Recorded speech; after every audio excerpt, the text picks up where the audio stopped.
ये अफसाना मिश्रा खानदान का है। इस खानदान में 3 अफराद हैं। संजय मिश्रा जो एक मोटरमैन है, सुनैना मिश्रा जो एक घरेलू खातून है, और भूमि जो दोनों की बेटी है।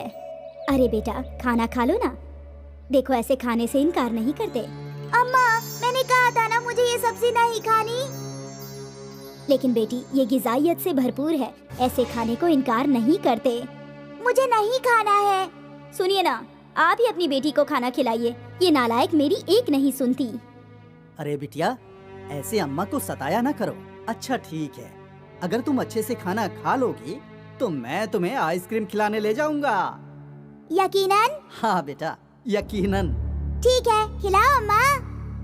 आइसक्रीम के लालच में भूमि खामोशी से सारी सब्जियां खा लिया करती थी।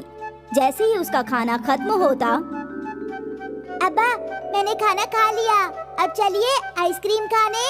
हाँ चलो। भूमि अपने वालिद को आइसक्रीम के ठेले तक ले जाया करती थी और यहाँ भूमि और उसके वालिद शौक से आइसक्रीम खाया करते थे। एक रोज की बात है, संजय और सुनैना तैयार हो रहे थे।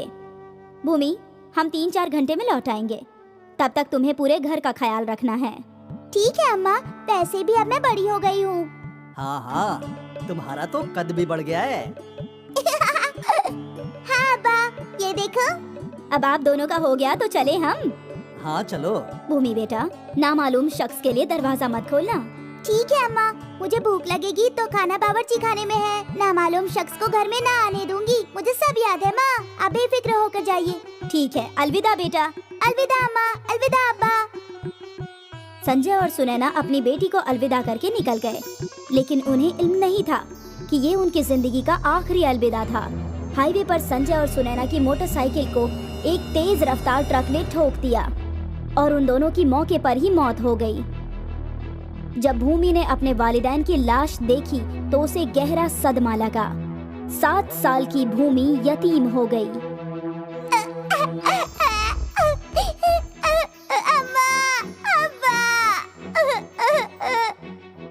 भूमि के चाचा चाची विजय और रश्मि ने भूमि की जिम्मेदारी ले ली। आज से हम ही तुम्हारे वालिदैन हैं। रो मत बेटी। भूमि अपने चाचा चाची से लिपट लिपट कर रोने लगी। फिर क्या था, भूमि के चाचा चाची भी अपना सारा सामान लेकर भूमि के ही घर में रहने लगे।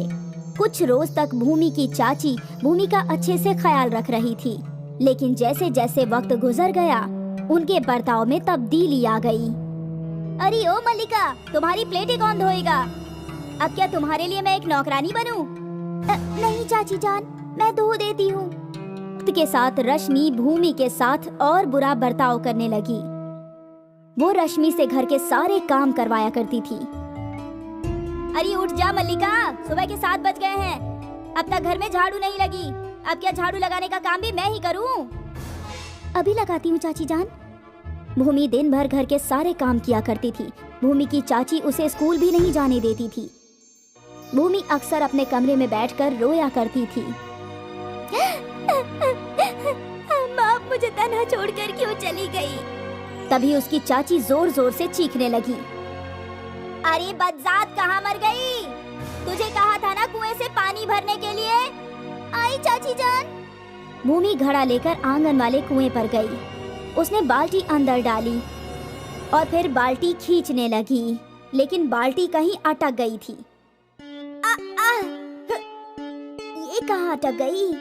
बाल्टी कहाँ अटकी थी ये देखने के लिए भूमि ने कुएं में झांका तो उसने अपना तवाज़ुन खो दिया और वो सीधा कुएं के अंदर जा गिरी।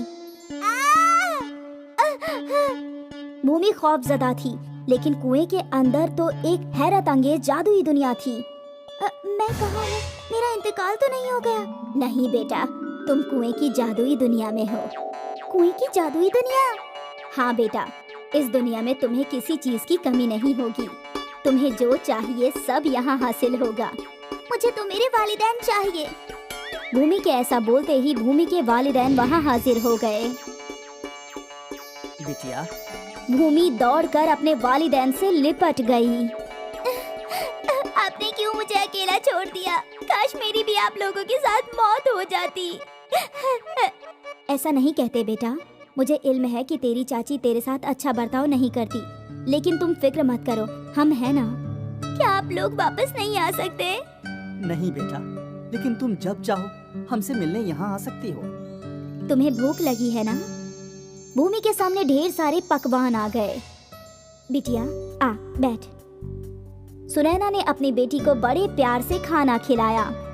भूमि रोते रोते खाना खा रही थी। कितने रोज से वो इस लाड प्यार से महरूम थी। अम्मा, आप मुझे रोज खाना खिलाएंगी ना? हाँ बेटा, मैं रोज तुम्हारा इंतजार करूंगी। खाना खाने के बाद संजय ने भूमि को आइसक्रीम दी। तुम्हारा पसंदीदा जायका। उस रोज भूमि अपने वालिदैन से मिलकर खुश थी। काफी वक्त उसने अपने वालिदैन के साथ गुजारा। दोनों ने उसे बहुत प्यार किया। बेटा, अब तुम्हें लौट जाना चाहिए। हाँ, कल हम यही तुम्हारा इंतजार करेंगे। ठीक है अम्मा। भूमि उसी ज़ईफा खातून के पास गई। ज़ईफा खातून ने एक जादुई दीवार की जानिब इशारा किया। उस जानिब भूमि जादुई दीवार के रास्ते वापस कुएं के बाहर आ गई। आज भूमि बेइंतहा खुश थी। जैसे ही वो कुएं के पास पहुंची तो उसने अपनी चाची की आवाज सुनी। अरे ओ मल्लिका, कुएं से पानी आज निकलेगा क्या? अभी लाई चाची। आज पूरा दिन भूमि खुश थी। रश्मि से जो भी काम देती वो खुशी खुशी कर लेती थी। ये देखकर रश्मि हैरान थी। अगली सुबह उठते ही भूमि ने पानी का घड़ा लिया। चाची जान, मैं पानी लेकर आती हूँ। आज इसे क्या हो गया है? खुद काम करना चाहती है। चाची मैं जाऊँ? हाँ जा। भूमि वहाँ से चली गई और रश्मि खिड़की से देखने लगी। रश्मि ने देखा कि भूमि कुएं में कूद गई। हे राम! यहाँ रश्मि को लगा कि भूमि कुएं में कूदकर मर गई। इस लड़की ने तो अपनी जान दे दी, लेकिन दुनिया वाले मुझ पर ही सवाल उठाएंगे। विजय, विजय! रश्मि ने अपने शौहर को ये वाकया बताया। इसीलिए मैं कहता था, बच्ची पर इतना जुल्म मत करो। अब उसकी मौत का इल्जाम हम दोनों पर आएगा। दोनों सिर पकड़कर बैठे थे। यहाँ कुएं के अंदर भूमि अपने वालिदैन के साथ खुश थी और कुएं के पास उसके चाचा चाची परेशान बैठे थे। उन्हें अंदर बस पानी ही नजर आ रहा था। काफी देर बाद जब भूमि जादुई दीवार के रास्ते कुएं के बाहर आई तो उसके चाचा चाची उसे देखकर डर गए। भूत, भूत! भूमि को वहां देखकर रश्मि और विजय घर छोड़कर फरार हो गए। अब भूमि उस घर में तन्हा रहती थी। वो रोज सुबह उठकर तैयार होकर स्कूल जाया करती थी और लौटकर सीधा कुएं में कूदकर दूसरी दुनिया में अपने वालिदैन के पास जाया करती थी। भूमि यतीम भी थी और नहीं भी। उसकी किस्मत अलग ही थी। उसके वालिदैन उसके साथ नहीं थे, लेकिन फिर भी उसके करीब थे। ये भूमि का नसीब ही था जो उसकी जिंदगी में खुशियाँ